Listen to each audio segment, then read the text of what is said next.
Hey guys, welcome to Tall Tales with Taco Bell. Listen, tonight this is going to be a great show. It's an episode that is near and dear to my heart because we always stand on the shoulders of giants in the military. And the gentlemen that I have on today, they are huge giants. In the Marine Corps, I have a really close friend who did civilian affairs group. He was a CAG while we were over in Iraq. Now he was in Ramadi. I was in TQ right next door. He was getting mortared all the time. That lifestyle, what he did, not even close to what these guys in Vietnam did in the genesis of this whole thing with the CAP. So, without further ado, I've got some special guests, and I'll bring them on here. Ed, and I got Ed. I got Wayne. Wayne has a little bit of delay, so if you write something, we'll get it to him. We've got Paul, the president of CAP, and last but not least, I have Bing West, who is the author of numerous outstanding novels, A Modern Era, and also The Village that we're going to talk about today. So, gentlemen, how are you? Great, thank you. How are you? Very good. Going back through The Village, Bing, you were there. This was written in 60. You were set in 66, right? Yes. Mm-hmm. So how did this whole concept come about? Or were you part of it, or did you end up being voluntold, hey, this is what you're going to do? No, it began actually in late '65 with a lieutenant by the name of Paul Eck up near Way City, and he started working in one village, and then it was decentralized, so it was up to every regimental commander to decide if he wanted to try it, and it gradually spread over the years. But until finally there were 118 caps, but it never became completely integrated. It always stood by itself as being something extra rather than something essential. Right. Well, you guys, we always talk about the CAG or the CAG or Civilian Affairs Group, and you guys were the combined action platoons. So each one of these caps had 15 Marines. Supposed to be 14, but usually it was around 10 to 12. 10 to 12. And what makes this blows me away, gentlemen, is that you guys were out there in the middle of nowhere on some hamlet someplace or a farm out in a rice paddy next to a river. In the event of emergency, how much backup did you have? What's backup? Yeah. That's when you lean against the wall, Matt. So you couldn't call in for a helicopter support, air support. Helicopter come fly by with a little banner that says, "We support you." Well, the only way to my unit was by helicopter. We were so far out that you couldn't get those except by helicopter. But we were able to get support from the Army for big guns or for the choppers, even for Puff. And what year was that, Paul? Well, I was there. We started 139 in December '68, and then '69 I was there. So a couple years after Bing was there, how much had changed and gotten better by the time he was there, or did you guys keep the same villages? Well, we started the one I was in. Now, Matt, he was there a lot early too. So, what they did then mutated what we did where I was at. We only ran 5-man bushes, 2 Marines and 3 Neoclongs. That was it. Patrols and ambush. So every night, give us a description of your nightly activities or your whole day. You wake up in the morning and you're hanging in the hamlet. Well, we were on shifts. We were on shifts per se.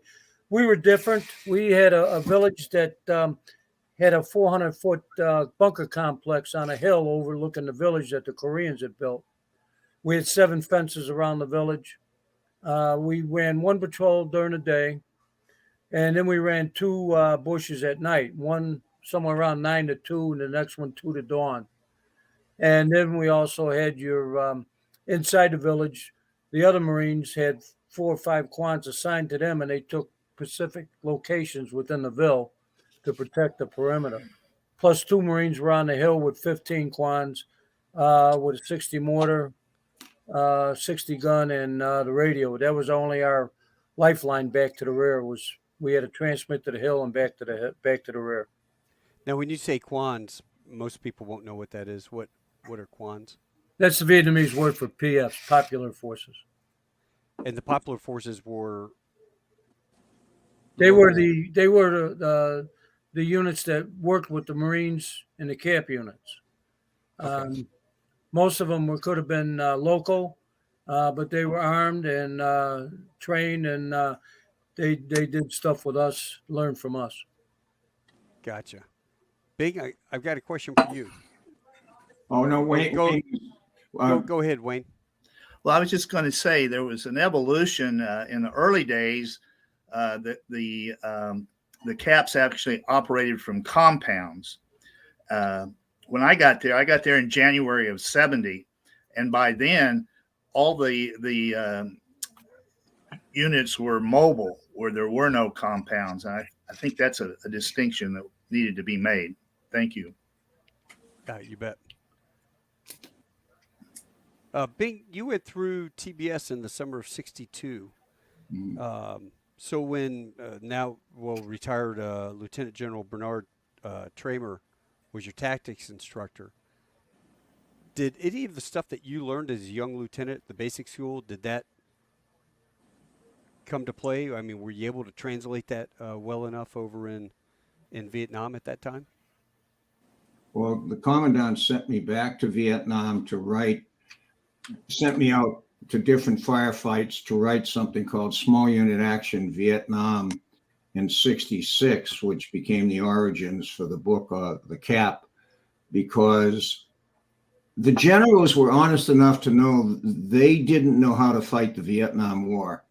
The interesting overall thing was that General Walt and the Marines believed that you should start by protecting, if you could, the population and try to keep the North Vietnamese out of the populated area. But then the North Vietnamese just swarmed in. So the Marines, Giap, who was in charge of the North Vietnamese army, once said he had the Marines stretched as tight as a bowstring and they will break, because the Marines in I Corps ended up with maybe about 50,000 versus about 200,000 North Viets, as well as the VC guerrillas. So 2 wars were always going on at one time up there. There was the effort in the populated areas by patrolling to try to keep out the North Vietnamese and the guerrillas. And then there was just the terrible fighting up in the mountains and along what they called the Trace, Con Tien. It was just awful, where we were stuck and we had to take the fire from the North Viets, but we weren't allowed to go into North Vietnam and outflank them. So there are always 2 wars going on, the main heavy force war and the war in the populated areas. Got it. Reading the book and stuff, it sounded like every single night was almost an ambush. Well, I'm sure there was 2 of all of us. I mean, that's what you did.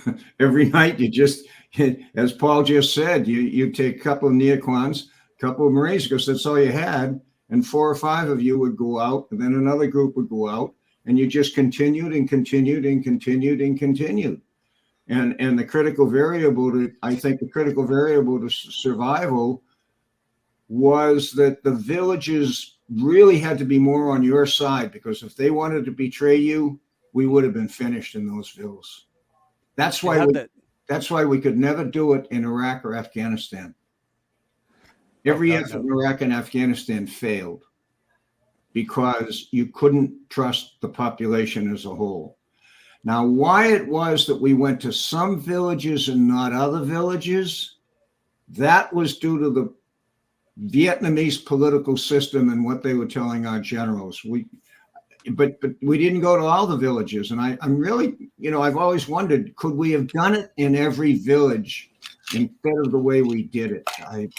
I don't know. What about you, gentlemen? Ed, Paul, Wayne?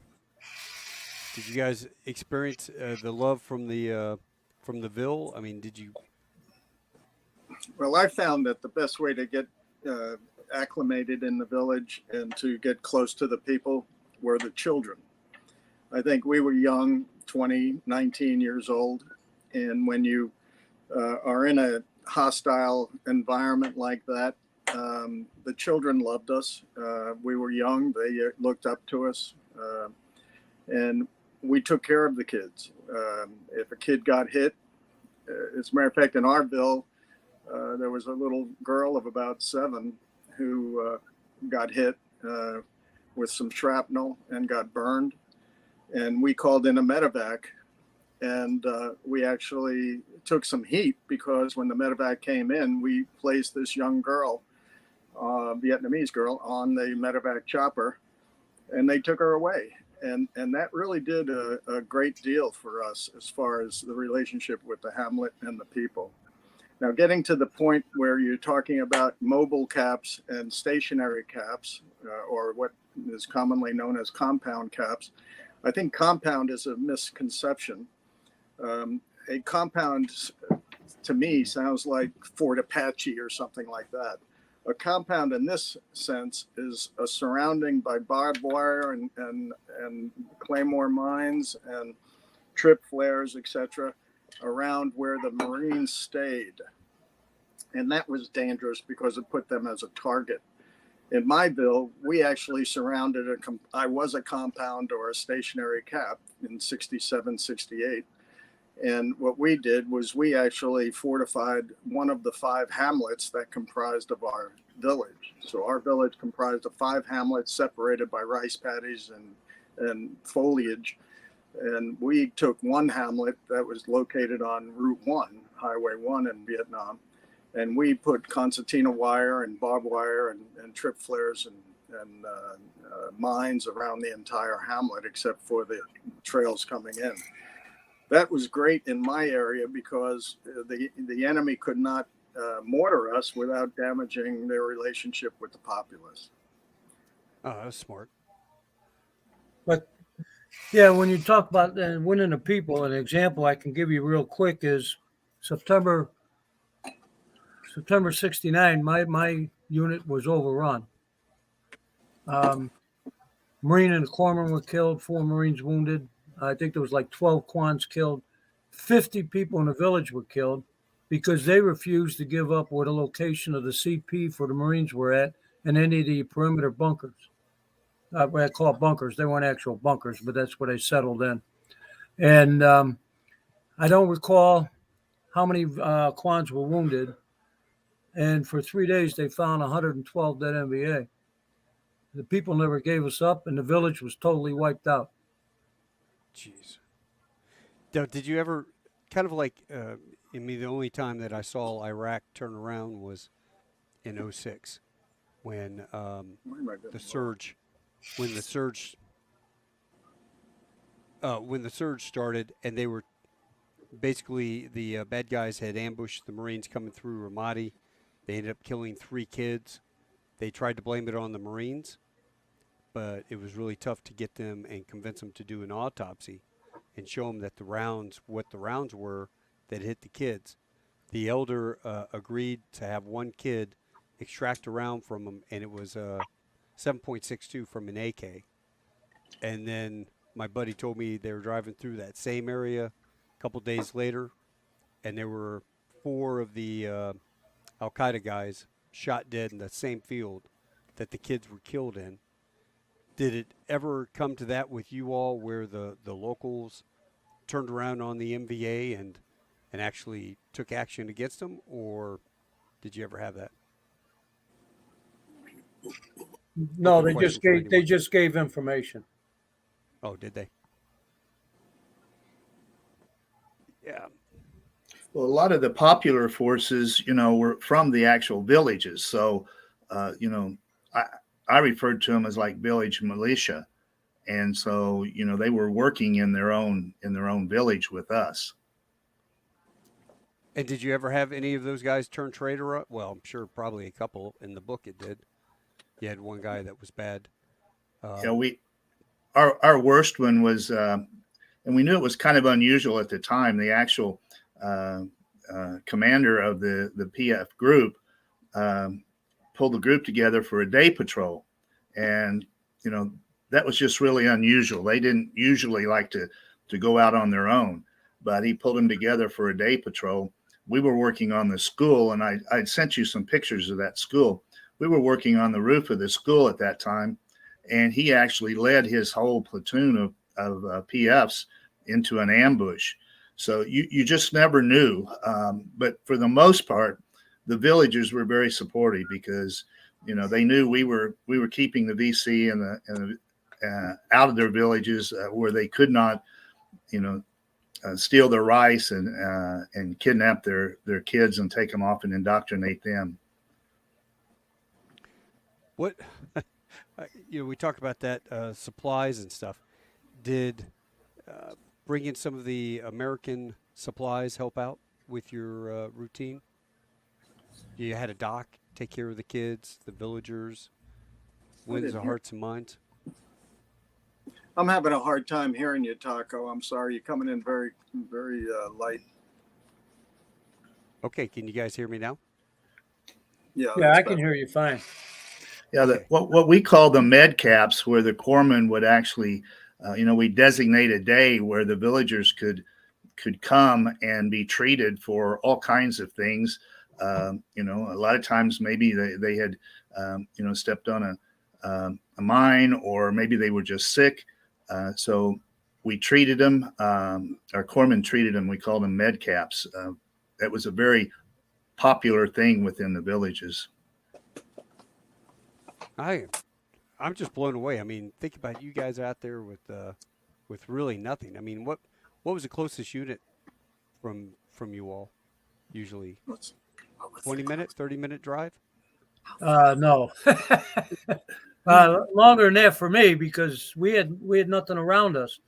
The Army was our supply, our medevac, and our backup, as Yeah, Matt said. And the night that they needed them, they got lost. yeah.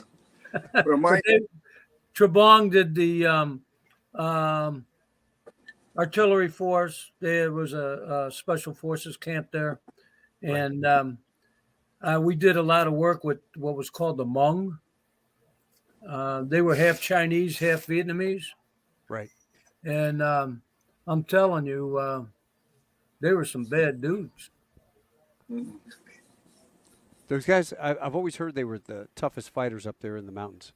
Yeah, they had a TAOR like we did. Uh-huh. They came to us a number of times and said, "Look, we're out of our TAOR. We found a group that are camped. We want to call artillery on them, but we can't because it's not our TAOR." So they gave us the coordinates, and we called the thing in for them. And then they went out and took care of business.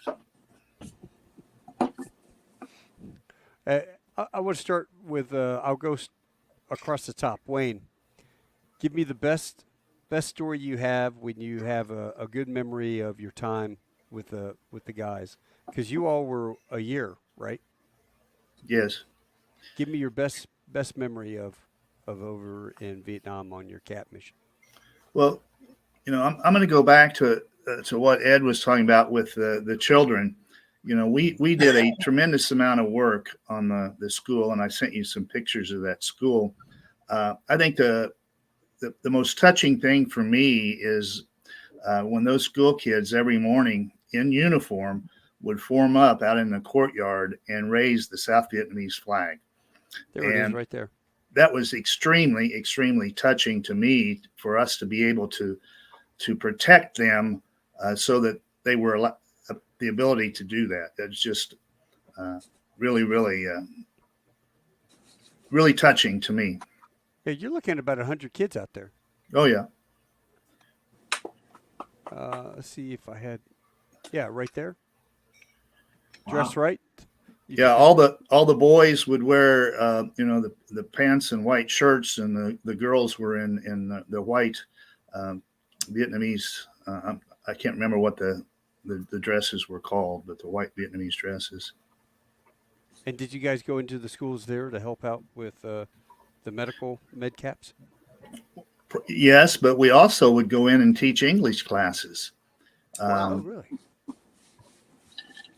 we did And that a what about lot. the VC? Did they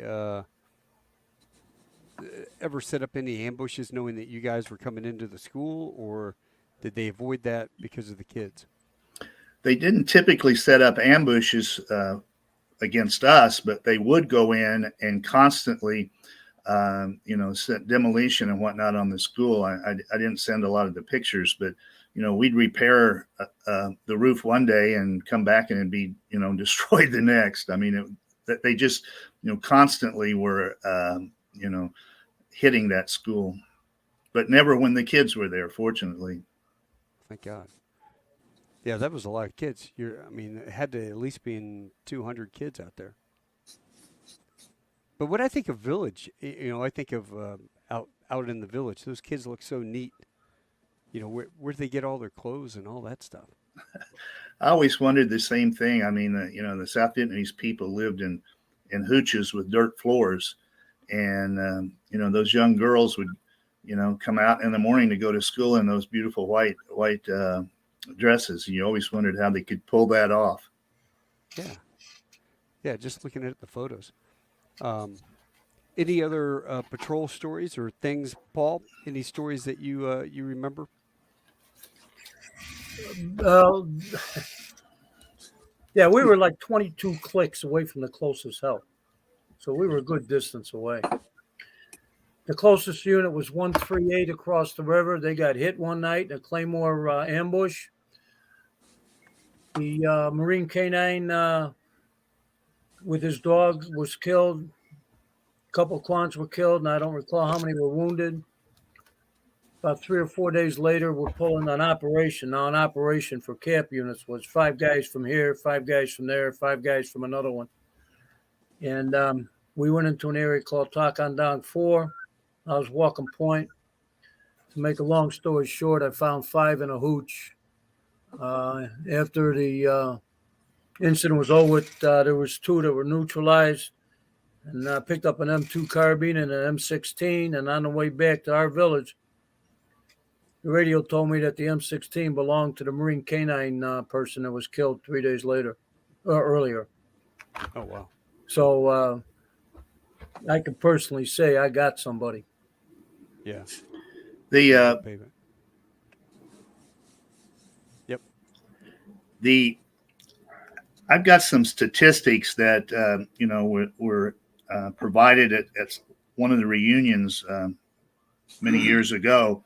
I'm not going to say how valid they are, but I have a little story to go along with it. Let me read these statistics. Out of the approximately 5,000 Marines who went through the Combined Action Program, less than half survived. Of the survivors, it has been estimated that 70% were wounded once, 40% were wounded twice, and approximately 65% received decorations for heroism. In '68, the Combined Action Program comprised less than 3% of all U.S. personnel in the I Corps area, yet they accounted for 43% of the enemy KIAs. The program was the smallest combat unit existing in Vietnam, but it was also the most highly decorated. Like I said, I don't know how accurate those statistics are, but I will give you an example, and Paul and Ed can attest to this. Oftentimes at our reunions, when we have the whole group together, we'll be asked, okay, how many of you were wounded once? Stand up. And then how many of you were wounded twice? Stand up. And by the time you get out there to the third or fourth time, almost everybody at the reunion is standing up at that point. So, whether these statistics are really, really accurate or not, they can be supported with when we all stand up at the reunion. Well, let me ask this. Raise show of hands. How many of you were wounded while you were over there? Jeez.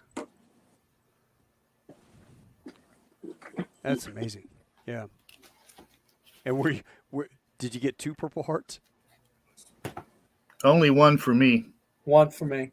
One for me. That was enough. You avoided being the bullet sponge, right? No, when the guy next to me was blown up and, they wanted to, and I just got some shrapnel, there was no way I was going to put in for anything when there was just, no, I was just lucky. Oh, yeah. Blessed. Well, gentlemen, I don't know what to say. This is you guys really lived a blessed life over there, and you probably did more for the war effort than the average guy ever did sitting back. I would like to mention that it hasn't been mentioned that the highest rank was only a sergeant or a corporal. That was the highest rank out there. So when you talk about awards, there was no officers out there. So the after action report came from a sergeant or a corporal. I will say that some officers came out, though. For instance, Colonel Hunter, on an operation, I was about 4 feet from him when he got shot. He survived, no problem. And I've seen his replacement, Colonel Hennigan, out there.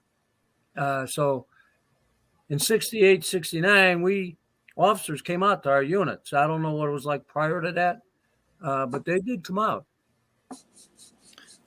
Yeah, Taco, I'd like to mention something, Taco, if you don't mind, Yeah. just as a an overview of what CAP was about, based on what everybody has said here. CAP did not. Each CAPville did not operate exactly the same as the other vills. We all adapted, and it was part of the reason that we had sergeants and corporals in charge. We adapted to what was going on in our particular hamlet or village, and address those issues. Wayne was in. It looks like Wayne was in a much more civilized area with a nice school and things like that. Our kids in our hamlet didn't go to school. There was no school for them to go to. Things in Wayne's or Paul was in a very rural area. My hamlet was on Highway 1 that was several miles away from Fubai.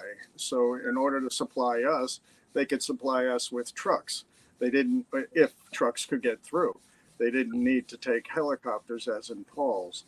So each hamlet had to adapt the tactics, and we didn't get our tactics or our instructions from the rear.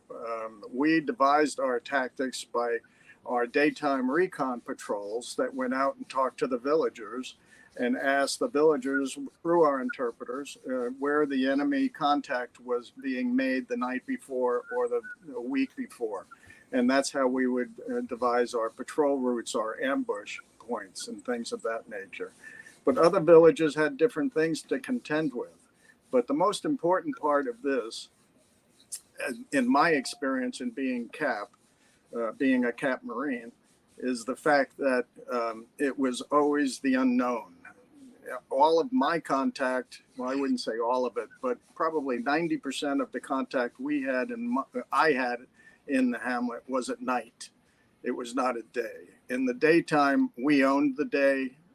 The enemy owned the night. We moved and we got out there, set up our ambushes to interact with the enemy. But that didn't happen in all villages. It's a very good point, Ed. Very good point. And then when you go with everybody devised their own tactics for what was going on, which was seriously looked into. Excuse me. Being out there in the bush with only a sergeant or a corporal, you would be surprised at the type of uniforms we wore. Okay, I mean, there was guys that wore black pajamas. I wore tigers. I know a guy that had black Levi's sent to him from Compton, California. Guys wore shorts. And I remember some general saying one time when he went out to a unit that he reminded him of the Chinese warlords, the way they were dressed. But when we went to the rear, we were squared away. You had to wear the proper uniform, the hat and everything. But out there in the Ville, I mean, it was a different animal. Yeah, I'd like to come back, Taco, just briefly to what Paul said earlier, that all 118 caps were commanded by corporals or sergeants. And it really, to this day, pisses me off that the top command, the commandants all talk about small unit initiative, and we're going to do more small unit. Now we're going to send these small units into the islands in the South China Sea all by themselves. And yet, when you look at the entire reading list of the commandant, there's not one book about the caps. They did away with my book. And when I asked why, they said, well, that had to do with insurgency, and we don't do insurgencies anymore. And these are majors and lieutenant colonels who've never been in the field. It really pissed me off. And the sergeants and corporals who actually did it, there's no record now in the commandant's reading list about it. I mean, it's just crazy. Well, if it was sergeants, how did you guys do your reporting? What were they looking for in the reporting that the sergeants would send up? Do you guys have daily briefs that you had to submit to higher headquarters on the night's activities? Yes. Every night before you sent out the ambushes, you would send in a report to the rear, and the same thing every morning. The other part of it, we talk about the fact that it was just NCOs. There were no officers out there. We as NCOs, we had the same authority as an officer would to call in artillery or to call in air support, which is, just unheard of prior to the Combined Action Program and unheard of today. I mean, you don't see, corporals calling in artillery, these days. Yeah, because if I recall, I mean, even in the grunts, you couldn't call artillery in if you were within, I don't know, what was 500 meters of a village or something. And like you said, I mean, lance corporals, calling in the artillery, and you had, if you recall, at least where I was at, we had code words that signify who the deputy. I was in police work. Who the Marine was, and when you call in artillery, we had to give our code signal. Mine was Papa Julio Kilo 9970. So they knew when that came in, if it's bad, it's my fault. So you had to learn how to read a map, 6-digit numbers. There was no GPS back then. Right. Well, did you guys have a special class that you had to attend before Vietnam, or did they give you this forward observation observer training? I recall getting some of it at the cap school. We all most of it was OJT. Yeah, we all went through the 2-week cap school, but it was primarily focused on trying to teach us as much of the Vietnamese language, the Vietnamese culture, their religion, those kinds of things, and the Viet Cong infrastructure, more so than tactics out in the field. And you asked earlier about a story that calling in air support. I remember the first time I actually called in Puff the Magic Dragon, and you've got a strobe light, and so you've got huddled down in a hole in a rice paddy somewhere with this strobe light, and here comes Puff the Magic Dragon. When they fire, it's like they're firing a snake of red, just like that. And you talk about causing you to kind of pucker up, sitting there in that hole and hoping that pilot knows where the hell that strobe light is. Oh God, yeah. Well, And Taco, if you don't mind, I'd like to mention one more thing as far as adopting tactics. And I didn't realize that these things were almost popping up across Vietnam's hamlets. When we realized, I was actually on a night ambush patrol, and as we were going out, I heard I was walking last in line actually, and I heard noise behind me, so I stopped. And as I stopped, I realized that there were a couple of people that were following our patrol because they picked us up as we left the hamlet. Right. And so from that time on, we devised a system that the last 2 guys on a patrol, when they heard something, they would drop off. And And that evolved into what was known as a killer team concept, where 2 guys, 3 guys would go out and drop off of a patrol and become a killer team just to annihilate or interact with the people who were following them.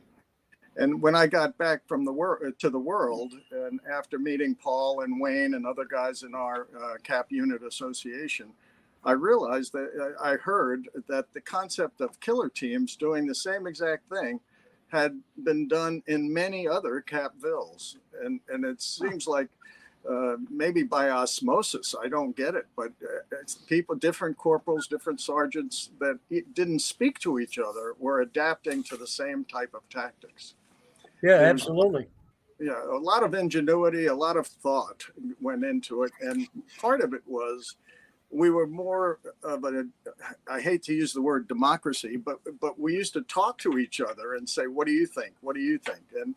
And it was, very, very interactive. I can tell you one story. When we got word from the rear that I was taking a patrol out, and my patrol consisted of 6 Marines and 3 PFs, or Popular Forces, or Neoquins.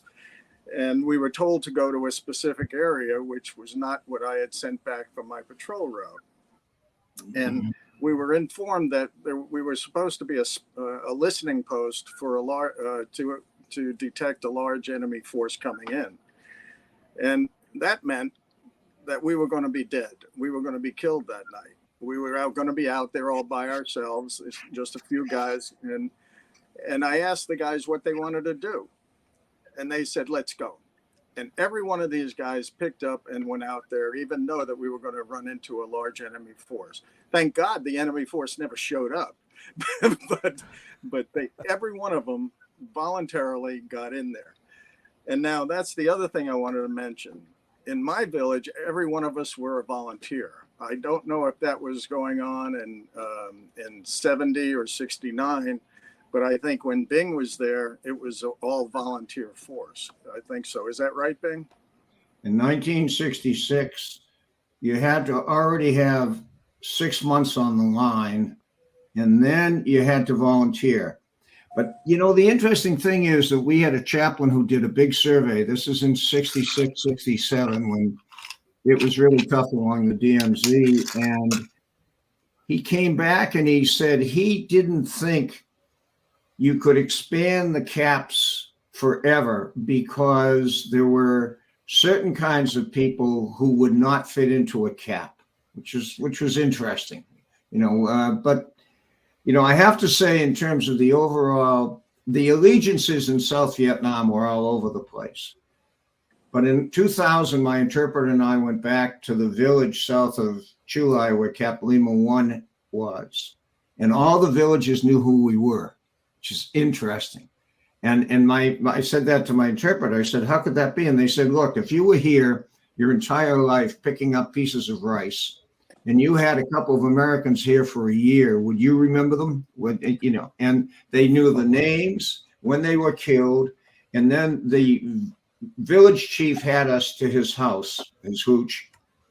And he said to us, he said, meaning older brother, he said, when you were here, there were 5,000 of us. Now I have 10,000. What can I do with 10,000 in the same land?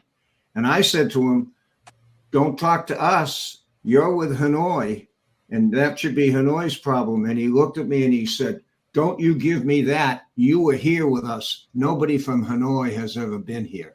And I thought, wow, Yeah. We could have, I'm convinced we could have won South Vietnam if we had stuck it out with the bombing, but we didn't, and we just let them go. And the Vietnamese today love us, especially the South Vietnamese. Yeah, you talk about tactics. One of them that we did, and I'm sure everybody else did too, we'd take the first night bush out there just before dusk. And it was like being back in ITR. It's hippity hop mob stop. You made the noise, you wanted to be seen the whole 10 yards. Then you'd set in. And then after dark, you'd get up and move to try and anticipate where if they're out there coming to get you. And then you would get them. And that happened twice on with the guys I was with. So I mean that tactic, it surprised them, so they quit doing that stuff. But Yeah. I love it. Hey, Taco, being in, I don't. Taco, wait a I second. don't. Wait a second. Being in your book, I got the impression that the Marines had to interview for the cap position In to get that cap 66, job. in 66, you did. Yeah, In like they would weed you 67 you out. They did would too. pick the guys that they wanted, right? Correct. in And see that. '68, when I went in, you had to volunteer. No, Okay. no, but I mean, you had to volunteer, but were you handpicked? Like, I want this guy, or you interview and go, this guy's going to be a good fit with us. Well, we Did would put in for it. The reason I went to CAP was because my twin brother come over, and we were in the same area. And he was in communications, though I was a grunt, and the gunny told me he was worth more than I was, so I had to go somewhere. So me and this other guy went to CAP. We had to put in the stuff, and from what I was told, they gave him all your information and your what's the scores they gave you every quarter. I forget what they were called. pro Fitness, cons? The what? fit, Your fitness pro report. cons? Yeah, yeah. So and then they would say yay or nay. So I know when '68 when I went in, you had to volunteer. See, Well, when I went in, uh, I was in staging battalion in December of '69, and I actually drew orders in staging battalion to go to Second CAG. Now, I always wondered and still wonder to this day what changed from when the requirement was you had to have spent time with a line company before you could become a Cap Marine versus, somehow they picked me, before I even got to Vietnam. I don't know whether they had focused in on the criteria. I often wondered if it was just the fact that, it was right after the TED of '68 and they were desperate for people in the cap units. I don't know, but it did change significantly from what being described to what I experienced getting orders right in staging battalion. Because I'm the surprised. authority of the authority of the cap commander, I think, was very broad. My cap commander was an E5 Sergeant Brown. And I can remember one time in particular when we got a replacement for somebody who was KIA, and Sergeant Brown talked to him, and the next day the guy was gone. And I asked Sergeant Brown what happened to him, and he said he wasn't going to be a good for our capville. And so he had the authority to just reject any other cap guys that came into the ville. When I came into that bill, he talked to me for quite a while to determine whether or not I was going to be a fit. So, Taco, I don't know how much time we have left, but I'd like to kind of change the discussion a little bit. First of all, I definitely want to thank Bing for participating. Sort of what preempted this is that the Combined Action Program only existed from 1965 to 1971, 72. There's never going to be another Cap Marine. When the last one of us passes on, that's the end of the history there. And Paul and the board of directors and whatnot formed a committee, and this committee has done a tremendous amount of work. And we're actually going to build a monument at the Marine Corps Museum grounds. And we've been in the process for raising funds for that. And, Ed and Paul and the others that have worked on this committee, I mean, they just deserve all kinds of accolades for how far this has come. We actually are hoping to, this coming year, late summer, have a dedication there at the museum. I want to take this time to thank all those on the committee that have worked so hard to pull this off. But I also want to kind of do a little bit of a fundraising campaign here, is that we still could use donations. Every bit of this has been done through donations. Ed, I don't know if you want to talk about the brick sales and all of that. I'll defer to you to kind of describe how we have raised the money, if you want to speak to that. well, we still have bricks available, and every dime of the bricks except for the cost of the bricks that goes to the Marine Corps Heritage Foundation, is going toward the building of this monument. We don't have a paid staff. We all have secretaries, and we call those wives or husbands. So nobody is paid, but we're doing a lot of work to get this done. And I have Do you have a website? I have to thank Bing West for agreeing to be one of our keynote speaker, along with General Ron Christmas. And it's going to be a spectacular affair on August the 8th, 2024 at the museum in Quantico. Do you have a website where people can I'm buy sorry? a brick? Do you have a website where people can buy a brick? Paul, is the brick sales on the website? No, I don't think we are doing it online. It's all being done either through me or through our treasurer, David Sloan. So we have a fundraising committee, and I'm the chair of the fundraising committee. So if anybody wanted to donate or buy a brick or do anything in connection with supporting our organization, they can contact me or Paul or Wayne. Anybody that's a Cap Marine will be able to help them. Okay. Now, Well, I have to get offline and help you guys out. You guys got to get a website. You got to get something so that people can go to it, drive the traffic, and then they. Well, can... we do have a website. Our website is capmarine. Is it cap.net? Isn't it? Cap.vet. Cap.vet. Cap Marine. No, just cap.vet. VET. That's it, huh? That's the website. And we also have 3 types of pages on Facebook. We have the Cap Marine Veterans Association. We also have the Cap Marine History Vietnam. And we have Cap Marine Life Today. So is that it right there? Yep. Cap.vet. Presentation. And then there's a donate now. That's Yeah, it. actually, my wife is looking at the website right now, and there is a button to push for donations if people would like to do that. Okay. Well, I've had you guys on here for almost 50 minutes, and I just want to say thank you from the bottom of my heart for coming on. I hope that we get some support for your memorial up there, because that would be a great addition up at the museum.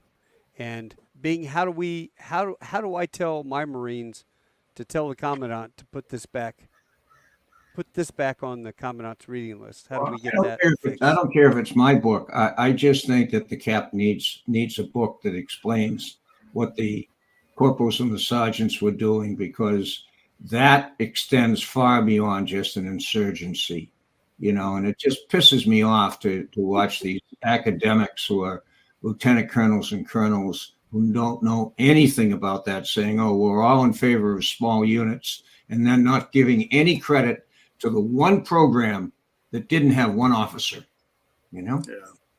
And if I Well, could give Bing a shot in the arm, Yeah. I'd like to give Bing a shot in the arm, because he did his book based on his research in 66, 67, I suspect. But what he wrote was absolutely accurate. I think everybody in Cap, regardless of the Ville, regardless of the time, experienced exactly what he wrote down there. I don't have a clue how he captured that, but he did a fantastic job writing that book, The Village. Well, thank Bing, you. how did you? I was with four different sergeants went through that Cap, 4 different ones. And when I realized when things had changed was when Trow, who was the village chief, he was in charge of the 5 hamlets, took the time to secretly find out what the home address of Sergeant White was.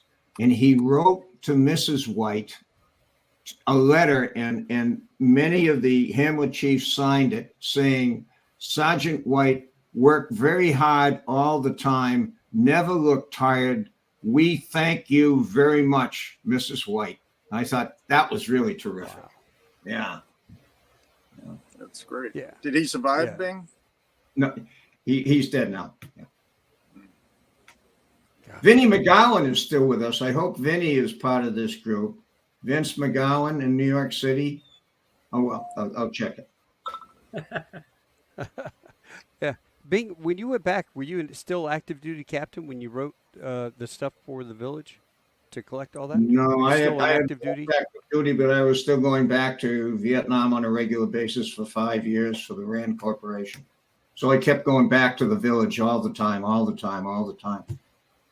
And Well, even as a quote civilian, did you get get drawn into any firefights or helping the guys sure. out? No, I was out there with the Marines all the time. Once a Marine, always a Marine. They didn't care. You know, so, Extra so gun. I was going to go out, they were going to have me. The only Yeah. time I said no was we're on the Trebong River, and I was there with the PFs. And by this time, the cap had left, and the PFs said, "We need you to come across the river with us." And I was there with the interpreter Charlie Benoit, who was a great guy, and I had just had a child, my wife, obviously, and I said, "Why?" And they said, "Because you have a prick 10, the radio, and we're going across for a raid." I thought, okay. And then they said, "Because we need some cattle." They were going over to rustle some cattle and come back with them. And I said, no, I'm not doing this. I'm not just, Well, I just want to mention that when you said Trebong, I was with the Lima Caps, 139, Yeah. out of Ben Son.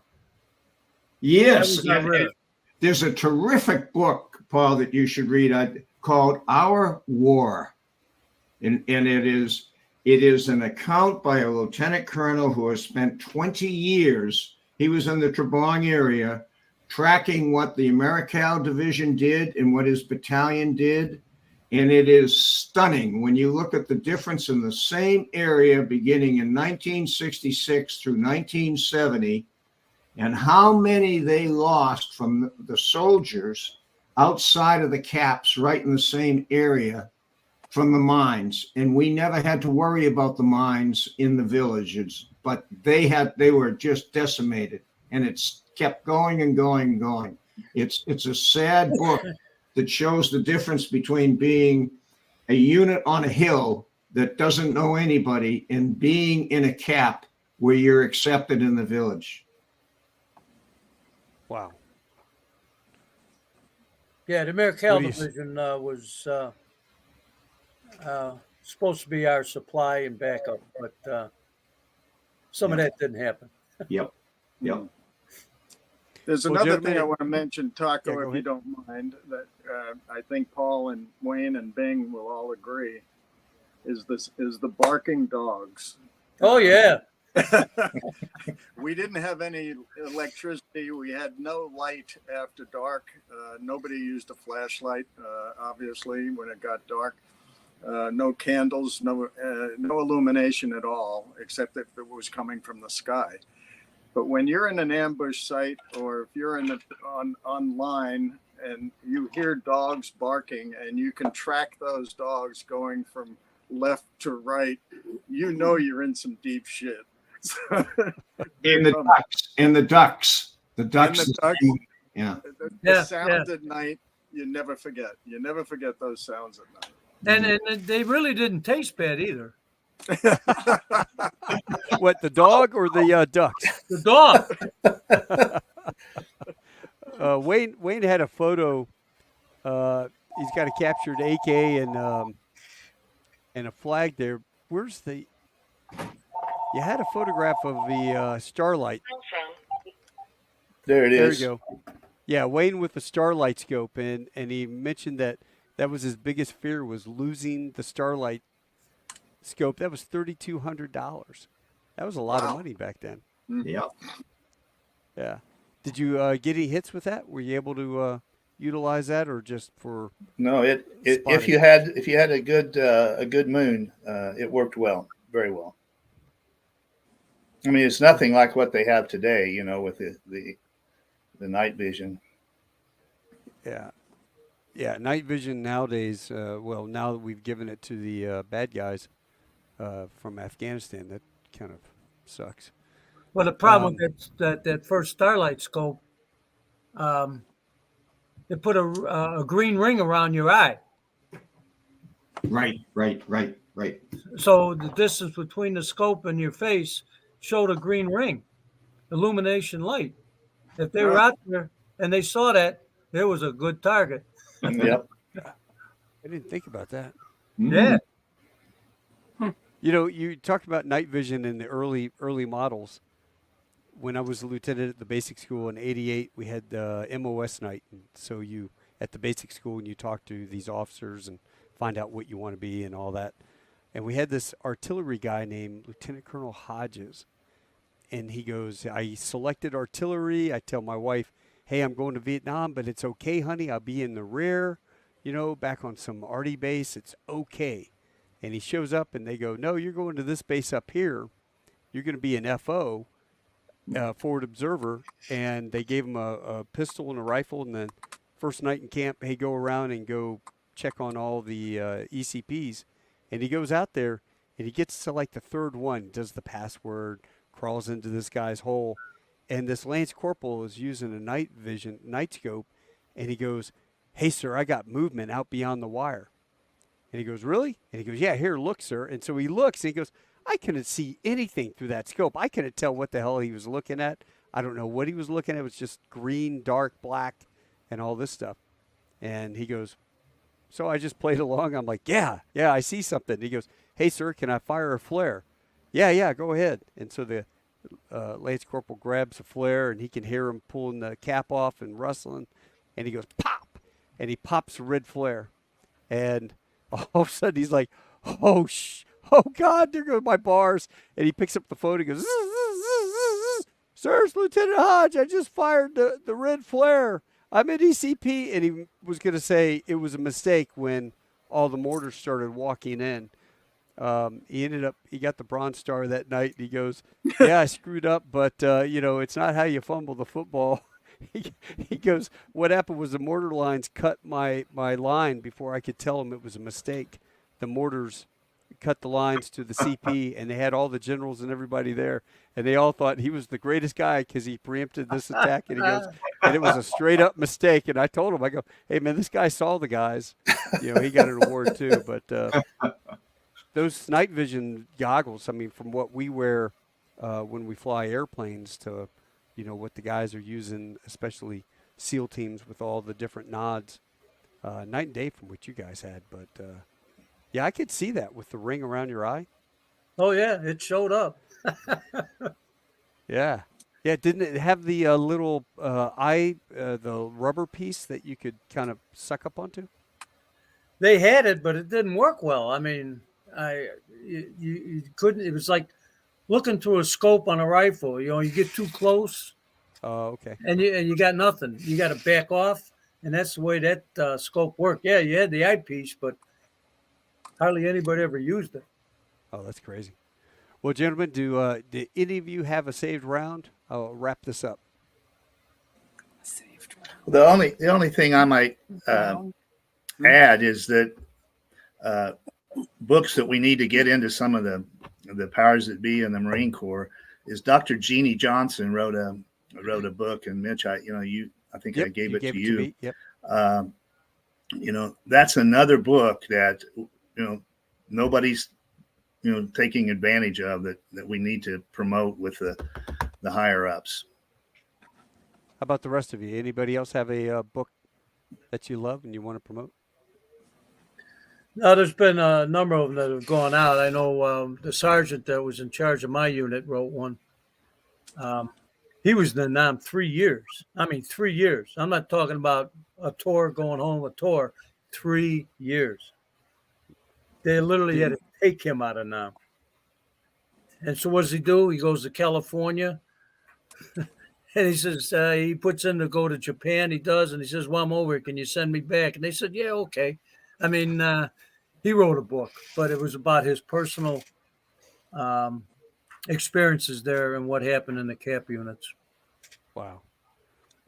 Well, what is the name of that book? Do you know? Yeah, I can. It's on my bookshelf, but I can go run real quick and get it. Yeah, go for it. Mitch, if you while we're look, kind of taking a little break while he gets that book, I just want to thank you for hosting this. I really, really appreciate the time you have spent putting this together. Yeah, I'm yeah, sorry. This is difficult. Normally, I'm a one-on-one interview guy. So to have five guys, I feel like I should have a little thing that raises your hand, so we don't. I don't step on you, or somebody else doesn't step on each other. And I apologize. It's not as smooth as I wanted, yeah. or my normal interviews. Yeah, it was called In Another Place, in another time and place. My Another. 31 months in Vietnam. Jeez. And What if it's it's still in pretty print? much the Lima Caps, where they started, how many he was in, and I guess he had a pretty serious affair with a girlfriend there that was kidnapped by the VC, and spent some time trying to find her, and then he went back to Vietnam all them years later, and they showed him where her grave was at. Oh wow. Well, let me ask you. Right now with Israel and Hamas in the battlefield, Bing, are you going back? You going to be doing any war correspondence on this? I want to stay far away from that one. Gotcha. Well, let's hope that that settles itself out and we don't have any issues the other direction over in China. I know the not looking that good, but let's pray that we don't. Well, gentlemen, I'm going to kick this off and we'll wrap it up. If vet dot, I've got the vet cap dot vet. So if anybody wants to go buy a brick and help support these Marines to build the memorial, go to cap.vet and you'll be able to find the donate button. Gentlemen, if you just hang out for 1 second, I'll be right back. All right. All right. Okay. All right. Bing, I can't thank you enough. Again, I My appreciate pleasure. your time, sir. My Hold on pleasure. 1 second.